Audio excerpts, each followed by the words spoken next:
দাদা বলো বাবা। শোনো কর্ণকার দাদা, তোমার মজুরি কত হয়েছে? মজুরি 13 লিব। আচ্ছা ঠিক আছে, ধরো। শোনা লক্ষ্মীন্দর দাদা, তুমি চলে যাও, আমি দাদাকে বকশিস দিয়ে আমি আর দাদা কলসিটা কিন্তু অনেক সুন্দর হয়েছে, আমি বানিয়ে দিয়েছি তো। যাও না দাদা, বকশিস দিয়ে তারপর চলে। আচ্ছা ঠিক আছে, ঠিক আছে দাদা। দাদা হ্যাঁ, এদিকে এসো।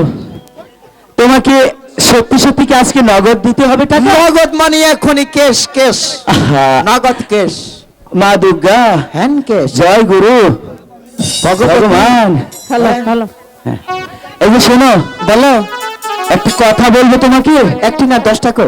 এই যে শোনো, ওই যে দাদা, ওই যে অনেক দিন পুরনো কথা আছে না একটা, ওই যে মার্বেল খেলাইছি যে, তাহলে ওই যে পাট ক্ষেতের কথাটা কি বলবো?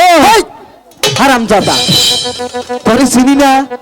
তুই জন্টু, তুই যাইরা যাইরা এনে পাট ক্ষেতের ঘটনা যদি কই আমার মান সম্মান থাকবো?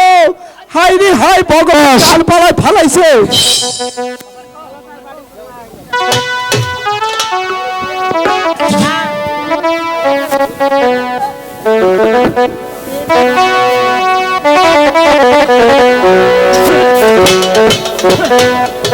সেই যে লোকাই গিয়েছে মাছ মারতে, এখন পর্যন্ত ছেলেটি ফিরে আসলো না।